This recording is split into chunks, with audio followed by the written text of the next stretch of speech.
Percussão de Família está mais uma vez no palco, mais uma vez apresentando um pouco das suas invencionices.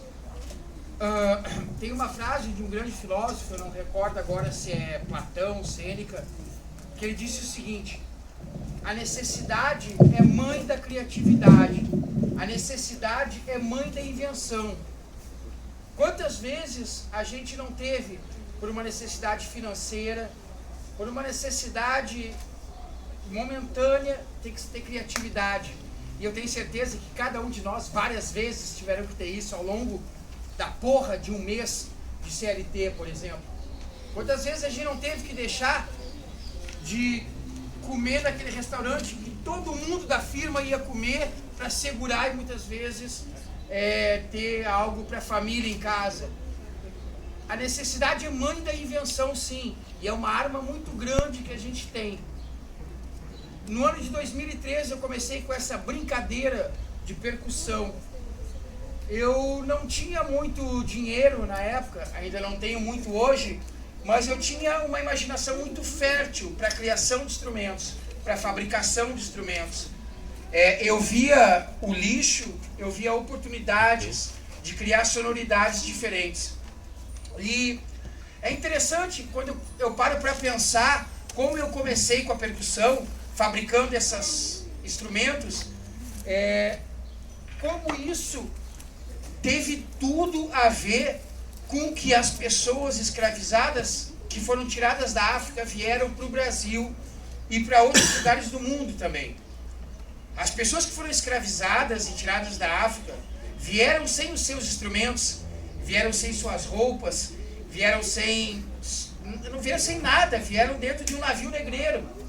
Mas em cada lugar que essas pessoas chegaram, eles tiveram que ter a criatividade para reproduzir os seus instrumentos. É muito interessante a gente parar para pensar isso, porque fabricar instrumentos, criar arte, seja um desenho, seja se expressar através das letras ou das artes plásticas, é uma necessidade para o artista. É uma coceira que não passa. É algo que a gente faz sem dinheiro, sem a necessidade de remuneração, por mais benéfica, valorosa e abençoada que seja, cada vez que a gente tem um retorno financeiro para a arte. E isso é o que a arte tem que fazer. O artista deve ser remunerado, sim. Nós somos da época de que a gente tinha que colar cartaz onde os donos de bar diziam assim: a gente ajuda a divulgar. Hoje em dia não existe mais isso. Ajuda a divulgar não existe. Quem faz isso é a internet. Mas ainda assim, o artista tem uma necessidade de criar, seja ele qual for.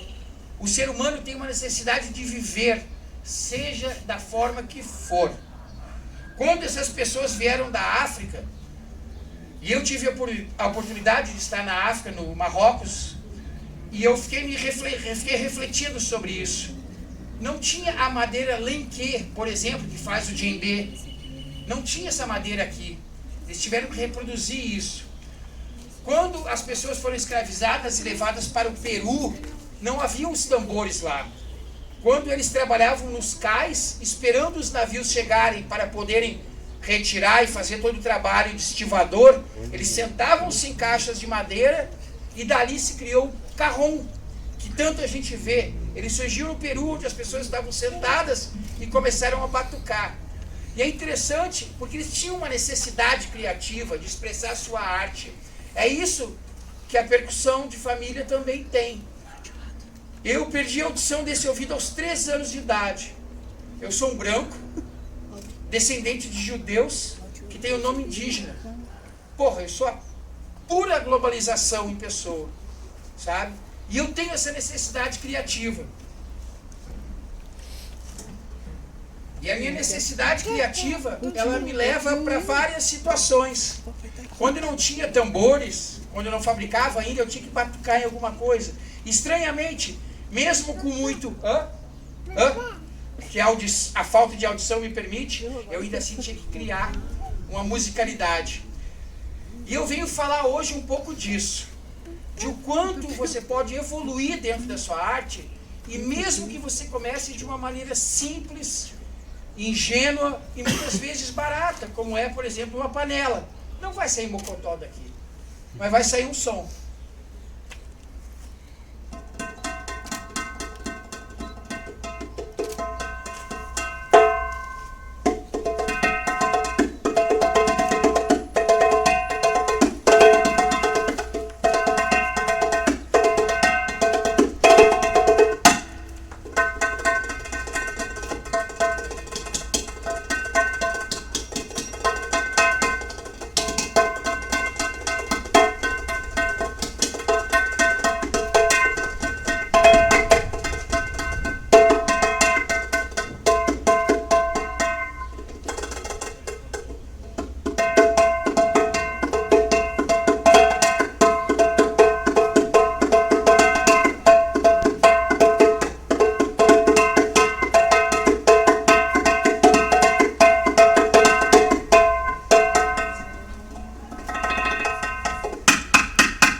não conheço nota musical, eu só sei de nome.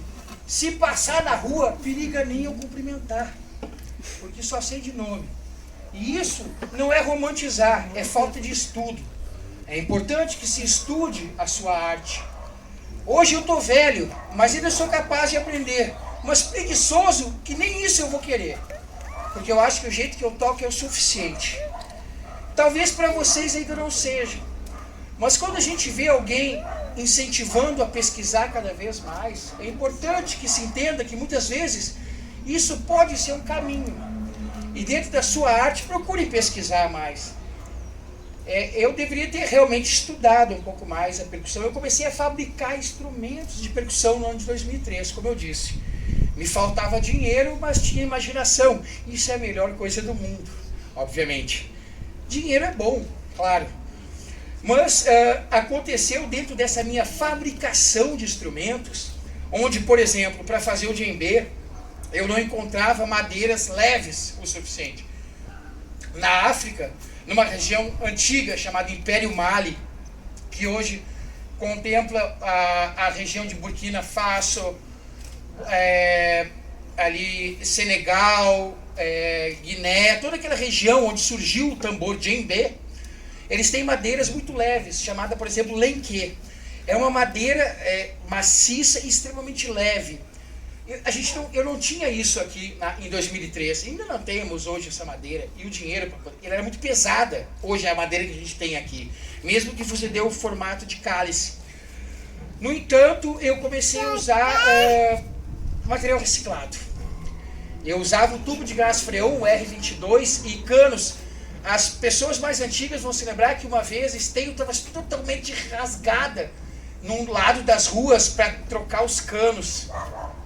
Não sei se vocês se lembram, eles rasgavam as ruas. Então, muito da demora disso aconteceu porque eu roubei muito cano. Eu admito isso hoje. E esses canos chanfrados você usava para fazer a parte de baixo do djembe. E eu achava isso incrível.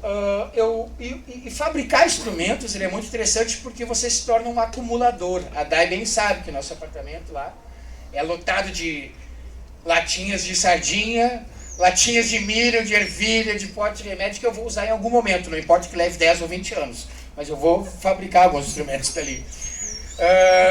E essa fabricação, ela é muito intensa. E eu me lembro que aconteceu num ano, não sei exatamente qual, que eu estava extremamente entusiasmado com a minha fabricação, e numa publicação de um grande percussionista desse país, a qual eu não vou revelar o nome, ele falava sobre um instrumento chamado batá. O batá, vocês devem se lembrar que é um instrumento que ele tem o formato mais ou menos de cálice e pele dos dois lados, geralmente eles são 3. Né? Muito usado é um instrumento afro-cubano. E eu fabriquei um batá carrom, que era uma variação do carrom, né, que geralmente a gente toca assim com o batá, eu misturei os dois. E numa publicação desse grande percussionista, muito famoso mesmo, tá, pessoal? Eu botei dizendo, poxa, fulano, eu fabriquei um batá. E com a tentativa de ter um like dele e um dizendo, pô, Raoni, você é demais, você é incrível. Eu queria ser como você, Raoni. Mas ele não escreveu isso. Aquele filho de uma puta escreveu o seguinte, tem que respeitar o instrumento. Não dá para fabricar qualquer coisa, porque ele tem uma história. Ele estava totalmente correto com relação a isso. Ele estava totalmente correto. E o Pedro, meu amigo Pedro Rutz ali, foi quem ouviu minhas queixas na época, né? Onde eu fiquei realmente, poxa, cara, eu fabriquei aquilo com a mesma intenção e a mesma necessidade que as pessoas escravizadas da época da África vieram para cá. Eu não tinha dinheiro para comprar um batá, eu tive que fabricar um. E o Pedro me disse uma coisa muito interessante, Raoni, olha hoje o set desse percussionista famoso, é tudo instrumento de grife. É instrumentos onde, ao invés de usar madeira, ele usou a fibra. Eram instrumentos que, em vez de usar a corda, eles usaram os puxadores mecânicos. E é interessante porque essas grandes marcas, quando a gente fala de instrumentos, eles sim deixaram a tradição para trazer uma facilidade. Instrumentos mais leves, facilidade de afinação. Não é fácil afinar um tambor de corda. Eu adoro, eu gosto de fazer, eu sei fazer. Mas não é todo mundo que quer fazer, né? E eu me lembro que o Pedro na época disse: pô, Rony, não te esquece disso, né, cara? Tua história, tu fabrica isso. Mas hoje eu tenho a oportunidade de ter instrumentos de grife. Pau no cu do repolho. Que é o repolho, né? Então eu, ao invés de trazer meus instrumentos que eu fabrico, hoje eu trouxe instrumentos de grife. Um abraço, Repolho. Obrigado por tudo, Repolho.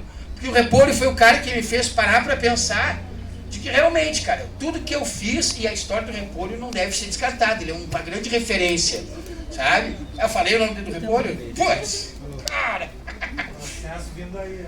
Processo. Um abraço, Repolho. Obrigado por tudo. Mas hoje eu tenho o instrumento da Toca Percussion, tá? Esse instrumento é um djembe. O djembe, ele é a fêmea. Na África, nós temos dois instrumentos clássicos. Um deles é o ashiko, que é o homem, que ele tem um formato cônico, muito parecido com o nosso tantã ou timba, também com pele, também com corda. E a fêmea, que é o djembe, nesse formato de cálice. E o djembe tem uma história muito interessante, assim, porque para as crianças africanas várias histórias são contadas, né? Como surgiu o tambor? Alguém tem ideia de como surgiu o tambor? Na África existem várias lendas. Uma delas é a baleia e o tambor, onde disse a história que um tronco estava à beira do mar e uma baleia morreu ali. A pele dela caiu sobre o tambor, né? Ela foi morrendo, vieram os peixes, os mariscos, as aves e comeram, até deixar naquele tronco uma pele que foi secando durante o sol. Então ali teria surgido o primeiro tambor, né? Essas são algumas histórias de como surgiu o tambor, né? Como teria surgido. O homem percute, batuca desde o início. Eu tenho certeza que os homens de Neandertal batucavam em algum momento. A batucada é uma necessidade. Como dizia e diz ainda Carlinhos Brau, todo mundo devia ter um tambor em casa. O tambor é um alívio. O tambor, ele é uma comunicação. Muito se usou o djembe e o ashiko para se comunicar entre tribos, onde se ouvia ao longe: traz pão, amor. Só estou bebendo uma ceva com os guri. Então é esse tipo de comunicação que o tambor faz. Então, se em algum momento vocês pegarem em casa batucando, façam isso. Deem tambores para as crianças. Isso é tão divertido. Isso é tão maravilhoso, sabe? Façam isso de uma forma, deixem os tambores ali, não obriguem, mas façam com que essa troca que é possível fazer entre a gente que é mais velho e as crianças aconteça. A gente vai passar 1000 coisas, desde melhor golpe no Street Fighter, desde melhor livro para ler, ou sugestão pelo menos, como música também. E o tambor é uma delas. Eu vou fazer alguns toques aqui com esse djembe da Toca Percussion Black Mamba, Tunet, 12 polegadas. Que não é o que eu faço, mas é que eu tive a oportunidade de ter. Então vamos lá.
É interessante porque a percussão de família, no Sarau Natural, ele teve início às suas apresentações ali, lá em Novo Hamburgo, no Bar do Gago, né? E o saudoso, meu irmão Jaguara, que é um amigo desde 1994, ele trouxe um nome chamado Palestra Percussiva, que é onde a gente falava sobre, a percussão de família falava sobre justamente isso, a fabricação de instrumentos, como eles poderiam ser feitos, as histórias dos instrumentos. E é extremamente interessante porque, mesmo fabricando instrumentos, eu consegui, há alguns anos atrás, me tornar endorse, representante na América Latina de uma marca de instrumentos chamada Candu Carrom. Essa marca, ela é uma marca de Israel, é uma marca da Galileia, e foi muito interessante porque eu estava assistindo vídeos de tailandeses fazendo piscinas no meio do mato, como você já, todo mundo deve ter visto, né? Já esses vídeos incríveis, eu adoro, e até hoje não acredito que seja mentira, eu acho que é verdade. Mas em algum momento eu passei no feed e vi o site da Candu Carrons. E era incrivelmente simples a publicidade deles, né? Porque assim, porra, você tá na Galileia, se você largar uma cafeteira em qualquer lugar da Galileia, a foto fica trimassa, cara. É Galileia, cara, é incrível, o lugar é lindo. E eu me tornei endorse dessa marca, né? Mesmo sem ter uma grande representatividade dentro da música, mas eu mandei um projeto para eles. Acho que foi um dos primeiros projetos que eu escrevi, onde eu trazia uma forma de trazer esse instrumento para a América Latina. Esse instrumento é uma evolução do carrom. O carrom, como todo mundo sabe, é aquele instrumento que a gente senta e toca. A Candu Carrons, ele trouxe um instrumento chamado kitaki, que é esse aqui. Ele é extremamente leve, feito com compensado naval japonês, e ele lembra o instrumento carrom. Então ele tem um toque assim, ó.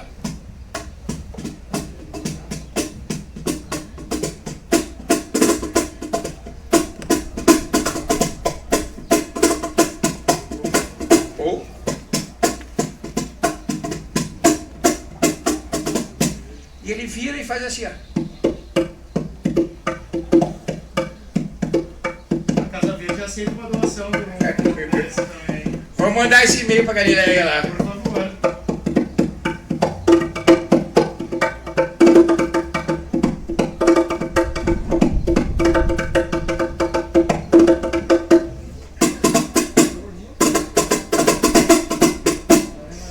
Então essa é uma das variações do carrom, né?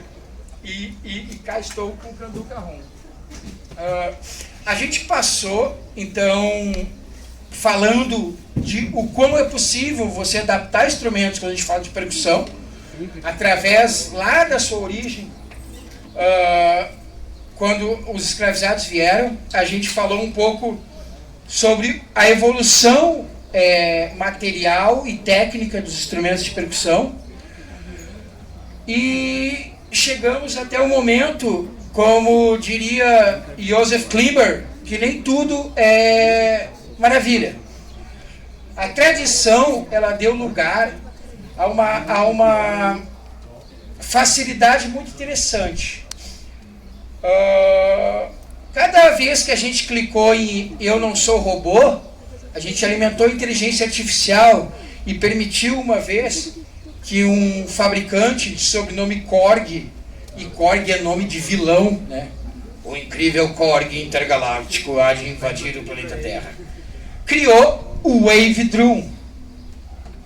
Essa máquina maravilhosa, ela é o máximo, até o momento, eu acho, da evolução de o que a percussão pode fazer. Eu trouxe um instrumento, dois, e mais os caixas de efeito, e esse aqui, mas tudo está aqui. Estranhamente, matematicamente, filosoficamente e bruxarialmente, qualquer instrumento de percussão está aqui dentro.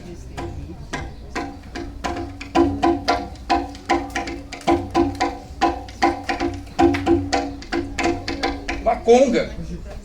Mas se eu pegar e trabalhar com algumas variações, e você me perdoe porque eu não recordo.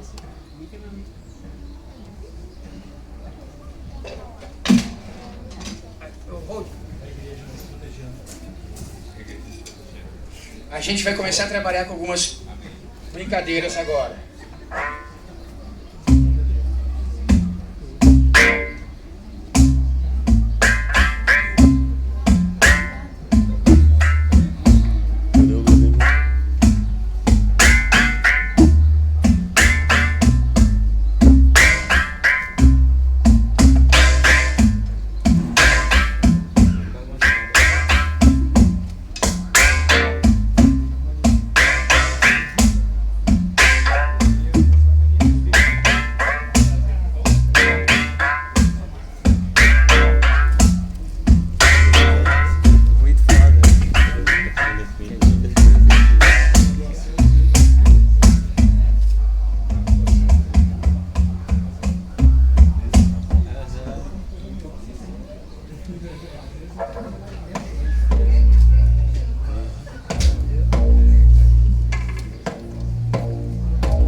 próximo aí, chefe.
Tirar o flash dele. Aí se ele travar. É mais rápido, velho.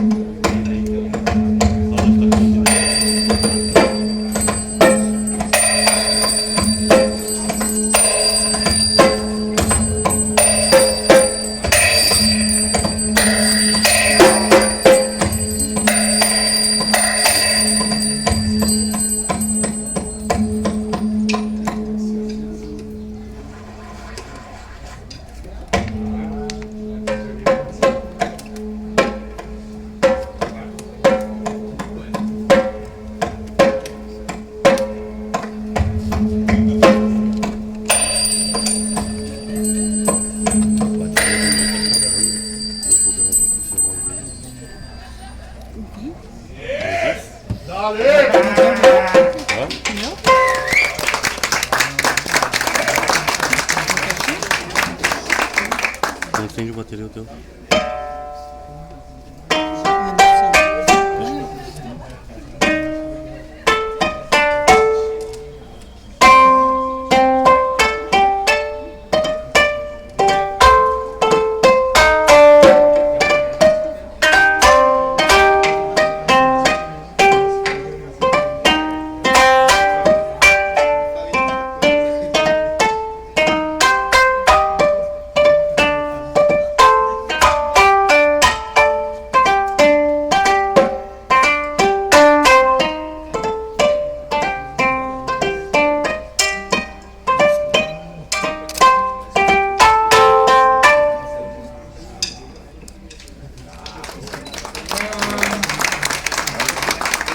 Maravilha que a tecnologia traz, desde que respeitem as 3 leis da robótica de Isaac Asimov. Toda inteligência artificial e todo robô que vocês tiverem, sejam aquelas porcariazinhas que ficam varrendo a casa, lembre-se que eles devem respeitar as 3 leis da robótica de Isaac Asimov.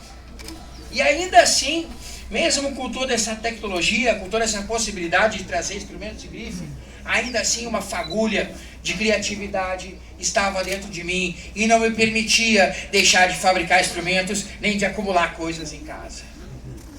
Estranhamente, eu tinha uma necessidade incansável de acumular coisas em casa.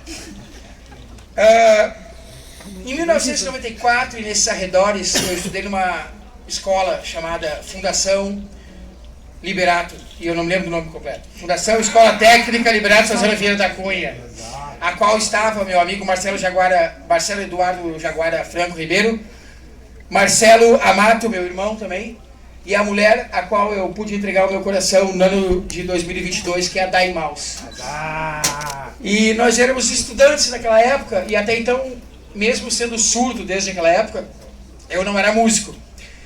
E eu e a Dai nos casamos em 2022, tivemos a oportunidade de casar em 2022.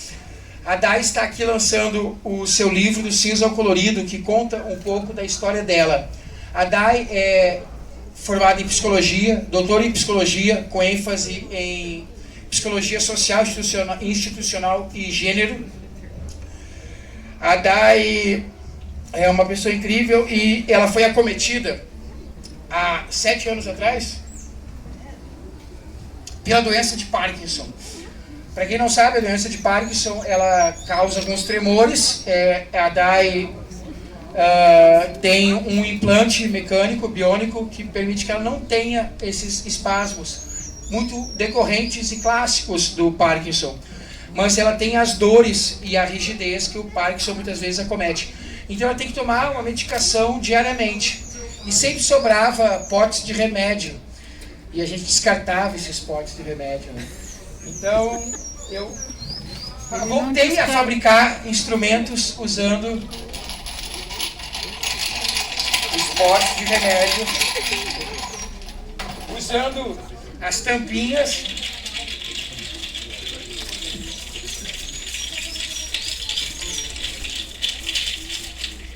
e com outros remédios fazer os shakers, os chocalhos.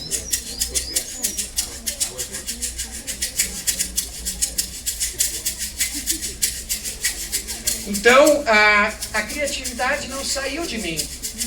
A criatividade estava aqui. Mesmo cercado de tecnologia, ainda assim, tinha uma necessidade muito grande de fabricar isso. Nada vai reverter, obviamente, o quadro que a Dai enfrenta diariamente, né? Mas a gente trabalha com muita criatividade com isso. A gente está vindo de uma exposição da Dai, mais uma exposição na Europa. A Dai teve a oportunidade de ter obras permanentes em Amsterdã. A Dai expôs na Bienal de Veneza. Esse ano, em abril e maio, nós tivemos lá durante esses 2 meses, em Veneza. Exposições em Paris. Viemos de uma exposição em Portugal, agora em Maria Grande. A Dai, na verdade, começou a expor na Europa antes do Brasil. Eles foram mais receptivos à obra, ao trabalho dela na Europa do que no Brasil. E vocês vão ver todas essas histórias, inclusive o tempo que ela viveu na Índia, buscando tratamento para o Parkinson, nesse livro, chamado No Cinza Colorido. Vocês podem adquirir aqui, está com um preço super acessível. É uma história incrível, tem a revisão do Marcelo Jaguara Franco. Ele está aí por uma editora portuguesa, chamada IP das Letras. Então a gente tem para venda, mas eu gostaria de convidar a Dai para vir ao palco mais uma vez, dividir comigo a vida e o resto da minha vida, mas também esse tempo de palco.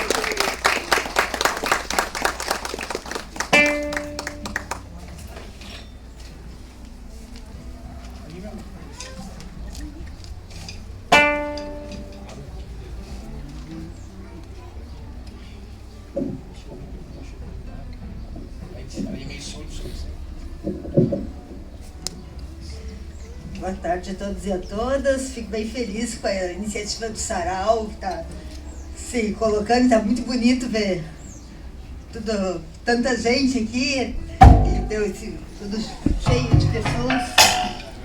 E eu comecei na arte com a poesia. Poesia desde a época do Liberato, há 25 anos atrás, eu escrevia poemas. Então hoje eu trouxe um pouquinho de poema para brincar um pouquinho com a Raoni aqui. E eu vou ler um poema que tem a ver com esses potinhos de remédio, porque daí que sai. É um poema curtinho que fala o enigma do corpo. Pés que tropeçam, mãos que tremem, um labirinto onde o corpo grita e a mente se pergunta: que segredo carrega essa dança? A maratona começa. Especialistas, máquinas, diagnóstico. Mas a verdade encontra morada na aceitação. É Parkinson, sussurra a vida. Eu respondo: dançarei assim mesmo. E na sequência, nesse livro eu conto a história do encontro com o amor platônico, porque na época do Liberato eu era apaixonada pelo Raoni, só que nunca contei pra ele, né? Deixei ele ficar sabendo isso 25 anos depois. E eu também, na época que eu fui pra Índia apresentar alguns tratamentos alternativos, e tem mais um poeminha curtinho da Índia, que diz assim: no silêncio, as vozes da Índia. Nas ruas de Delhi, entre o caos sagrado, uma porta azul guarda segredos antigos. Respire profundamente, diz o doutor. E o prana revive o que havia perdido. O Ganges canta à noite. E nas águas que purificam, eu descubro o mantra da resiliência. O renascer em cada suspiro.